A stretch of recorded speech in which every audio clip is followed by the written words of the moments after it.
Welcome back to Normal Baseball. Christopher Morel hit an insane walk-off home run to beat the White Sox yesterday and win the Battle of Chicago. The Dodgers are hot, and the Yankees are cold. We're going to talk about all that and more. Welcome back to Normal Baseball. I'm Alex Normal Dog. That's Lewis. And we're back. We are back. So Wednesday was a full slate of games. We saw a lot of fun action, and we're here to talk about it all. Before we get started, we just want to make sure if you make sure to leave a like and subscribe or follow the podcast depending on what you're watching on. And let us know what you thought in the comments. So, without further ado, let's get right into it. So, I want to start off with Christopher Morel and that walk-off 3-run homer last night. Absolutely electric, in my opinion. Yeah. Did you watch it, or did you just watch replays of it? I just watched replays of it. Sadly, was not watching that game live. I will come clean. However, absolutely electric. Not only for the fact that it's a 3-run walk-off home run, but also now it puts the Cubs tied for that third wild card spot. Yeah, they kept them there. Yeah, they're tied with the Reds for that. One a hell of a bomb too. It did not look like it was getting out if you watched the video from last night, obviously. But oh no, not at all. It looked like a line drive that was going to be caught in right center. Yeah, it did not look like it was getting out. But I guess the Windy City is the Windy City for a reason. He went absolutely insane too. Oh, dude, it was crazy. It was so fun. Morel brought the energy, and yeah, like you said, that keeps them in that wild card spot. One of the things that I really wanted to mention here too is kind of like, so obviously the Cubs have been a little surprising this season in terms of their performance. We didn't really expect them to be sitting in a wild card spot. I mean, maybe a wild card spot, but definitely not as good as they've been doing. Did not expect that. I believe at the beginning of the season I said a lot of things have to go right for this team to win, and a lot of things are going right. Yeah. And then you look at the White Sox, who are the other Chicago team, and they're going in the opposite direction. They have disappointed this season. They have, literally just been a disappointment. They've plummeted down to the bottom of the standings, and kind of not to the shock, but for many different reasons. I wanted to say what has gone wrong for the White Sox and what has gone right for the Cubs. Because two Chicago teams, both defying expectations, one in a bad way and one in a good way. So what do we think is going on here in Chicago? They kind of flip spots. I think I have a pretty good idea of what's going on, but I wanted to hear what you think.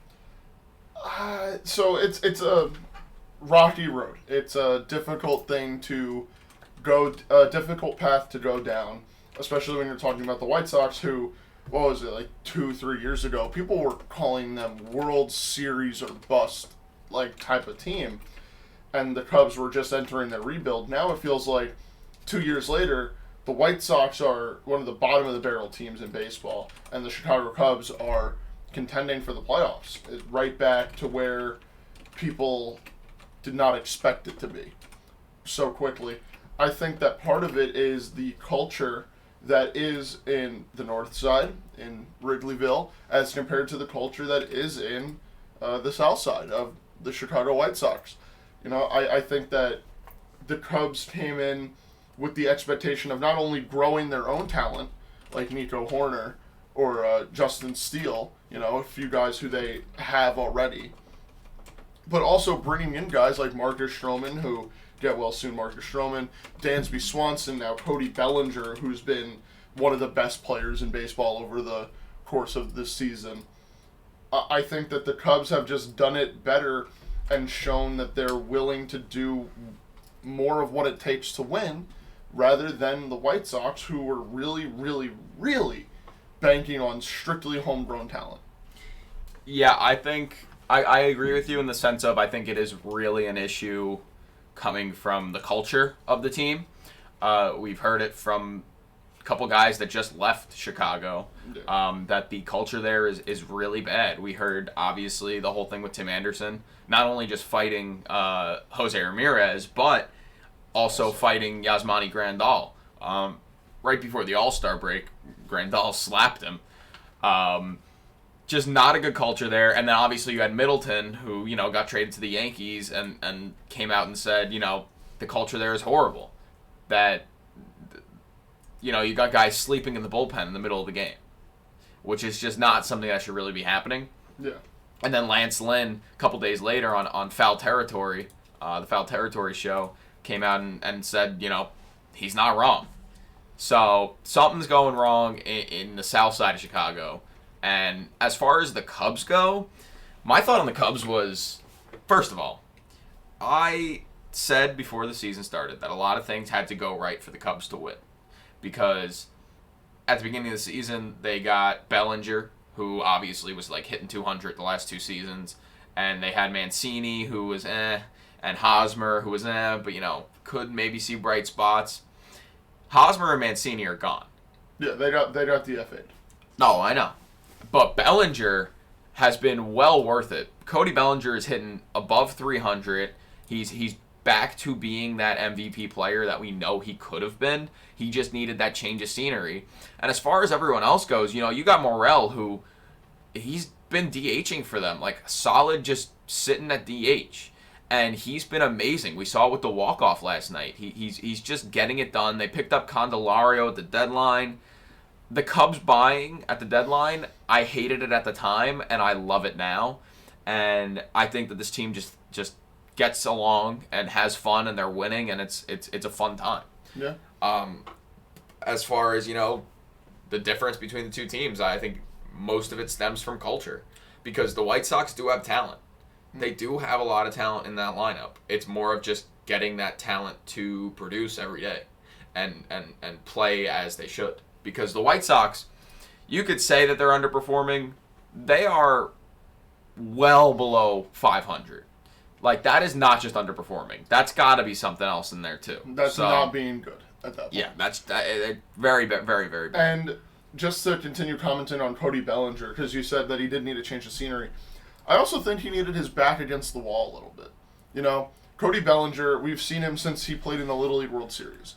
I think that Cody Bellinger has a passion for baseball like few others in the game. And to think that the Dodgers got rid of him. The Dodgers did not want him anymore. This was what a lot of people were calling his last chance, was this 1-year deal with the Cubs. And I think we can all agree that any baseball player in Major League Baseball, besides the ones who are a year or so away from retiring, want to keep playing baseball. And Cody Bellinger, knowing that this might be his last shot to prove that he deserves a spot on a Major League roster, I really think that helped propel him into the level of stardom that he once was in when he was an MVP, when he was the Rookie of the Year. Way back when in LA, when he was the talk of the town. Yeah, I think the Cubs should definitely heavily consider trying to sign him to an extension.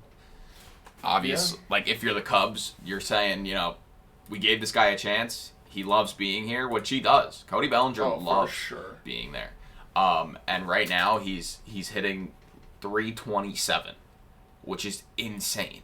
Yeah. He's got 18 homers and 17 steals. He's been, like, one of the best players, most underrated I guess underrated in terms of, what expectations before the season started. Because, like, now that he's doing good, everyone knows it again. And I wouldn't say underrated anymore because, they're talking about him. They're noticing. Yeah.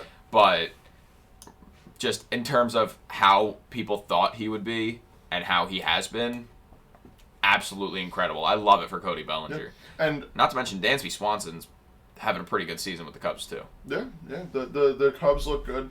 The one question that I would propose to you is, right now the Cubs, who are not the biggest of biggest markets, biggest of biggest spenders, are sitting with a $185 million payroll.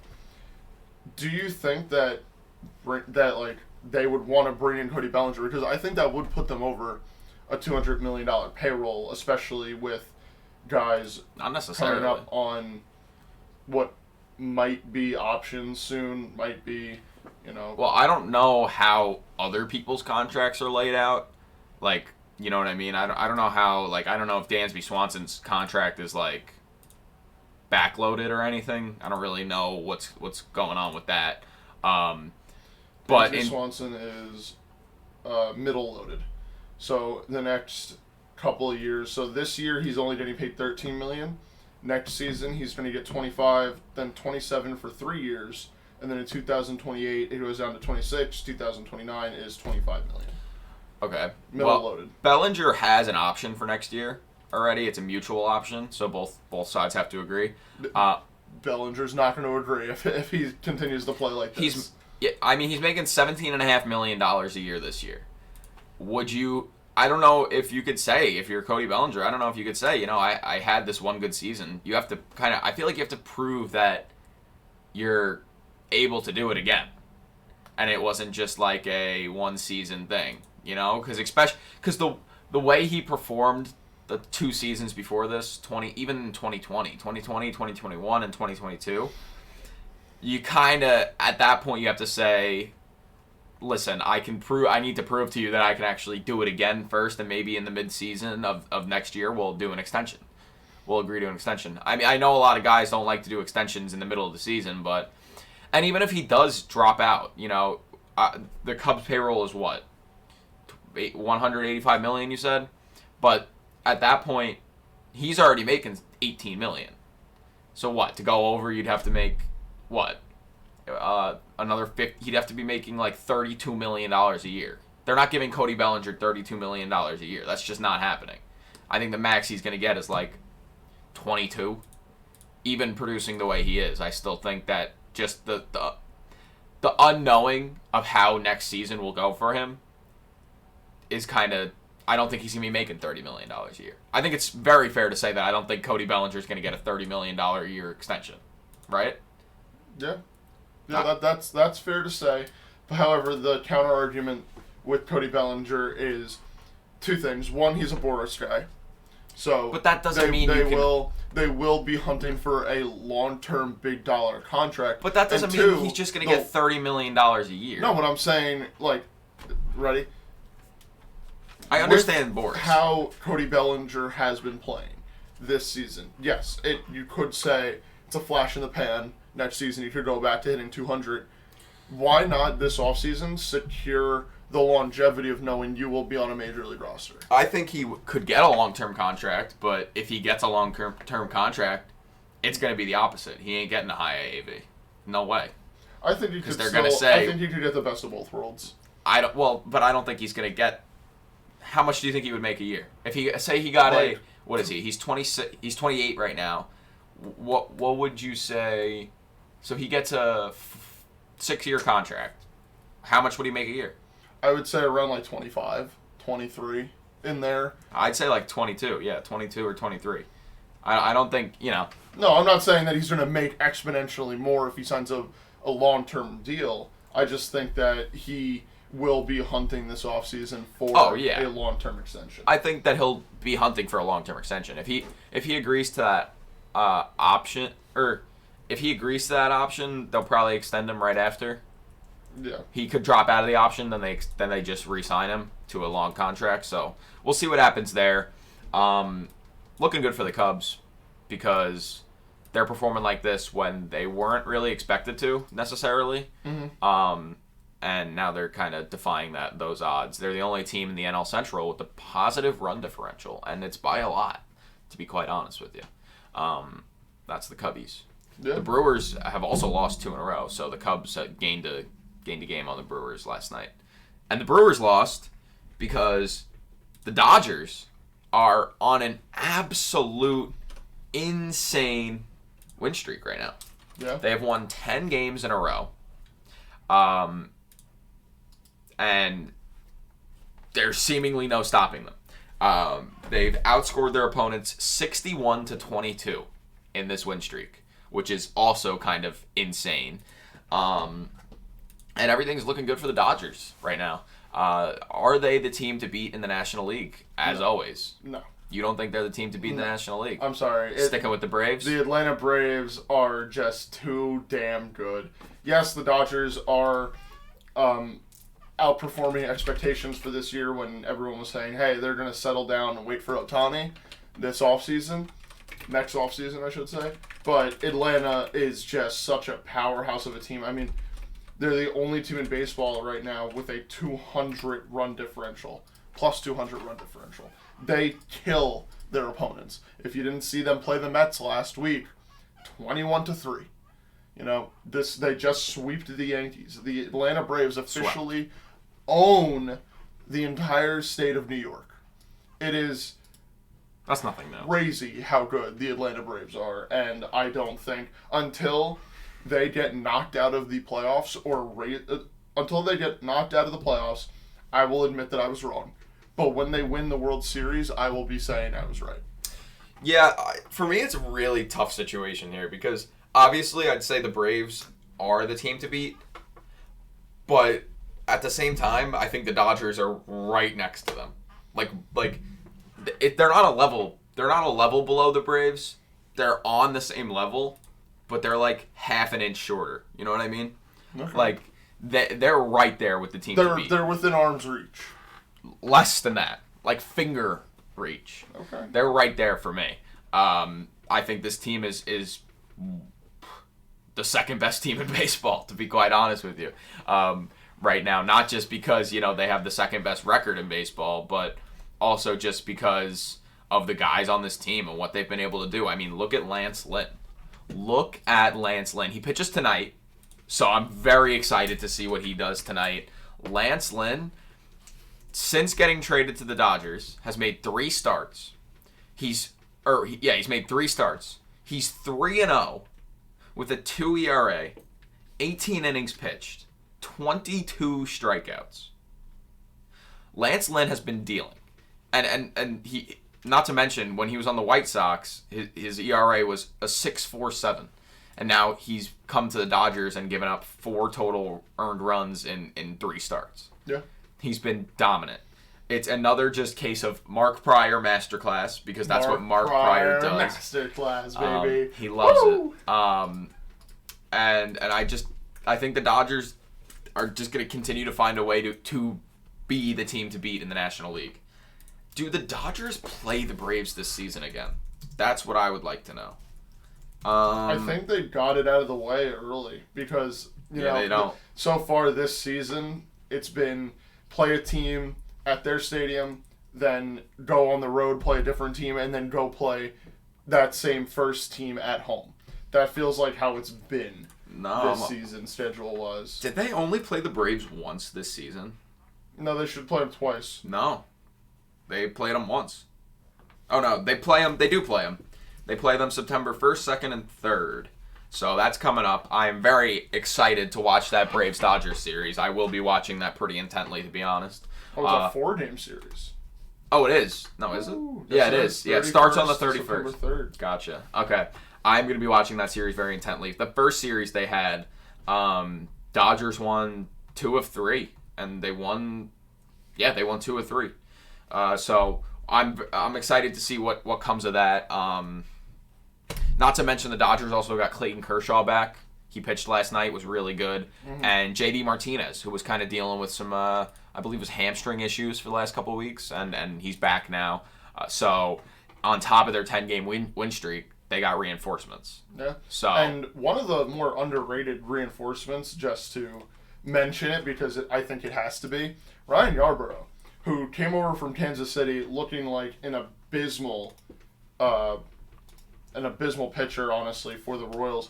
He's come over to the Dodgers, and sure, he hasn't pitched too much, 10 and a third inning, but he's really been able to keep the ball in the yard. He's been able to keep the ball down, and I genuinely think that this is just another case of, say it with me, a Mark Pryor masterclass. I mean, yeah, it is. There's this everywhere you look is a Mark Pryor masterclass. To be quite honest, it's awesome.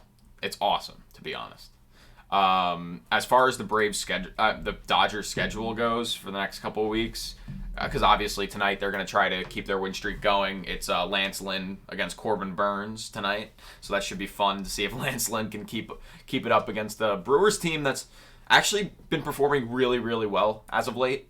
They just ran into the brick wall that is right. the Los Angeles Dodgers. Right. And then after this series against the Brewers finishes up today, then they have the Marlins for 3 games, the Guardians for 3 games, and then Boston. In Boston. So that should be fun. Excited to watch those games as well. Moving on to... We talked about the good. Obviously, the Dodgers are the good. How about the bad? And when I say the bad, I mean very, very bad. And I'm talking about the New York Yankees. Absolutely abysmal. They have fallen below 500. They are now 60 and 61. They have not been below 500 this late in the season since, I believe, 1995 or 1992, something like that. And all is looking bad. They have pretty much fallen out of the playoff race. They're 6.5 games back in the AL wildcard spot. And I think the most concerning thing about the Yankees is that they seem to have brainwashed everyone. Because yesterday, Aaron Judge was interviewed after the game, and he said the famous words first said by Carlos Rodon, "It's right in front of us." It's not right in front of them, to be quite honest with you. They have no signs of winning anytime soon. So I don't really know what Judge was talking about as it's right in front. I know that he's just saying that because, he's got to be optimistic because he's, the captain of the captain team. Of the New York so he's not going to go Yankees, he's not going to go to the media and say, we suck. So I know all that, but it's just I find it really funny that they've this whole brainwash thing is going on when people are talking about the Yankees now because they're just trying to be as positive as possible while they're just literally free falling into the point of no return. I don't know. I just found that really funny.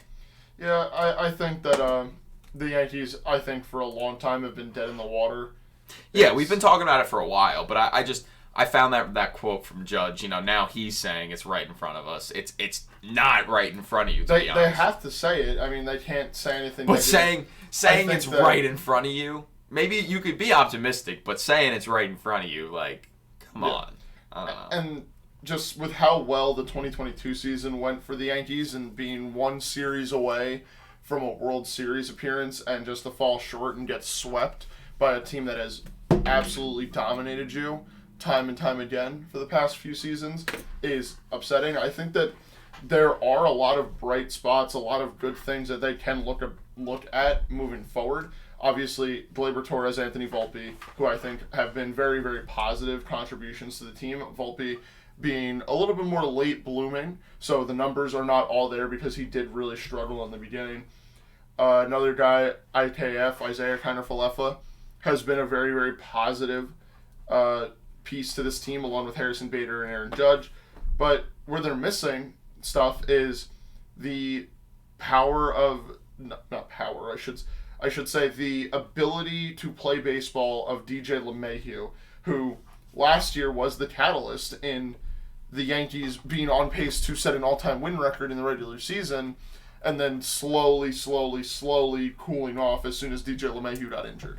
Yeah. Which I think that he isn't really the same player even today as he was back in that 2022 season. Rizzo being on the IL, playing with concussion-like symptoms for 2 months was a horrible look, and it just did not help the Yankees offense whatsoever to have, I don't want to say an automatic out, but someone who could not produce at the level we know Anthony Rizzo can produce.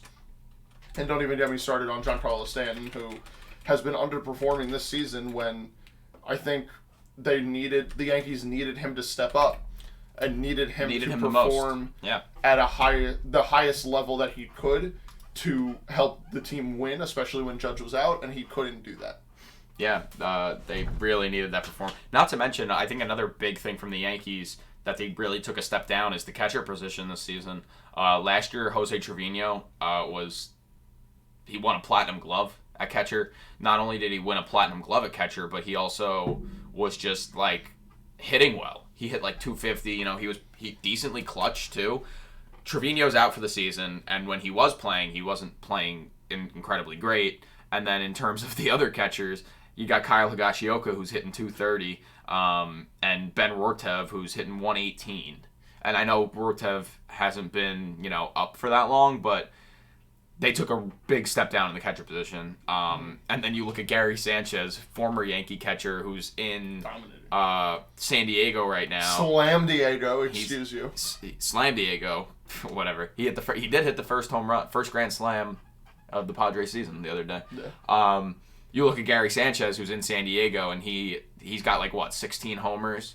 He's got more homers than all of the Yankees catchers this season combined, I believe.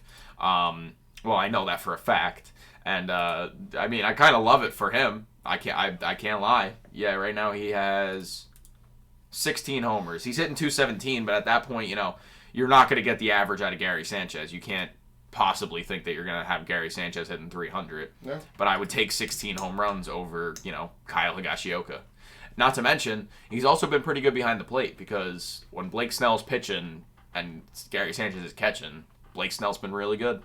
Yeah. So there's definitely some chemistry there. And I think the last thing that we should mention when we're talking about why the Yankees are struggling is their pitching has been not what everyone expected to be. The start of the season, it was the Yankees pitching staff in general is the best pitching staff in baseball. Headlined by Derek Cole, but also Carlos Rodon, Nestor Cortez, Frankie Montas as their 5 starter when he should have been and could have been fully healthy, looked amazing, along with guys in the bullpen that can contribute, like Clay Holmes, Tommy Kahnle, Wanda Peralta, Jonathan Loizaga, Ian Hamilton, Michael Cain. However, it seems to be the missing pieces that are hurting everyone, that are hurting the Yankees the most. Not having Nestor, not having Carlos Rodon, not having guys like Scott Efros, Lou Trevino, who have been very, very good when they are playing. That is part of the reason I think why they're struggling so much is they're missing so many different pieces. I have a couple things to say about that. So, first of all, Rodon wasn't good when he was pitching. But was he good for the 2 seasons in San Francisco? No, he was, but he wasn't helping when he was healthy. Yeah. So I'll tell you that. Who's the other one you named? Nestor, so unfortunate that he got injured again. Yeah. But you're naming a whole lot of pitchers. And I'm going to be 100% honest with you. Their problem is not pitching. I mean, it is now, that Nestor got re-injured and they are struggling a little bit with the starting pitching. But they only allowed 2 runs last night against the Braves. They didn't score. Their problem is their hitting. And I think that's what really needs to be focused on. I don't even know what to say. No one in this lineup hits. Even Aaron Judge, last night he had a hit, but 3 strikeouts. It's like you can't rely on Aaron Judge to just, homer 5 times every night to win you ball games, Yeah. You got to rely on the whole lineup. And like you said, Stanton's been abysmal. Honestly, Bader hasn't been as good as he's been in past years. I mean, he's been decent, but he can be better, and it's just frustrating. They have Jake Bauer starting in left field every day. He's hitting 213. DJ hasn't been himself, like you were saying earlier. That's where their season ended last year. I don't know. There's just so much wrong with this team, and it's crazy. Them being 500, below 500 this late in the season just feels not right because it's something that we haven't seen in a very long time. It just doesn't shock me. It doesn't surprise me at all. I'm not surprised either. And this weekend they run into the Red Sox, who are probably going to they're going to beat the hell out of them. Not only that, but it's going to happen in the Bronx, and the Red Sox are going to kind of hand their asses to them, and it's going to be something to watch. It's going to be a sight. Or we see the classic rivalry reignited type of thing where it's just an absolute dogfight, and they wind up, the Yankees or the Red Sox won 2 out of 3, but it felt like the series was split. Yeah, we'll see. That's just what happens with the greatest rivalry in sports. Even though both teams are not in the position they want to be in, they'll kill each other on that field. Not to mention, Yankees got the longest losing streak in baseball right now. Nice. With 5 games. No one's even has more than a 3-game losing streak. I apologize. No one has more than a 2-game losing streak. And the Yankees are sitting with the 5-game losing streak. So, obviously, everyone who doesn't live in New York is, celebrating right now, salivating at the mouth to see the Yankees doing this bad. So, good for them. Good for them. Have fun. Yeah. And that's all I got. You? Got anything else? Should be just about everything I got. Looking ahead to today, not that many games going on. It's just kind of like series ending. The Red Sox Nationals is ending. You got Mariners, Royals. George Kirby's pitching today. That should be fun. Chris Sale's pitching today against the Nationals. You got Tigers, Guardians. Mets and Cardinals open a series in St. Louis. Last time the Mets played in St. Louis was last season, I believe, when the whole brawl happened. Yeah. I don't know if you remember that. Diamondbacks, Braves, Diamondbacks, Padres start a series or finish their series, and then Brewers, Dodgers finish their series. So got a lot of baseball today. I'm excited, and that's me. That's why. Let's go, Patrick Corbin. You're on my fantasy team, and I need you today. I got the same thing, but with Lance Lynn. I picked him up, so don't make my pickup worth nothing. Thank you guys for watching. If you enjoyed, make sure to leave a like and subscribe or follow if you're listening on Spotify or Apple Podcasts or whatever. We thank you guys for watching, listening, viewing, and we will see you guys tomorrow. A peace. No. Absolutely not. You can't expect to do that.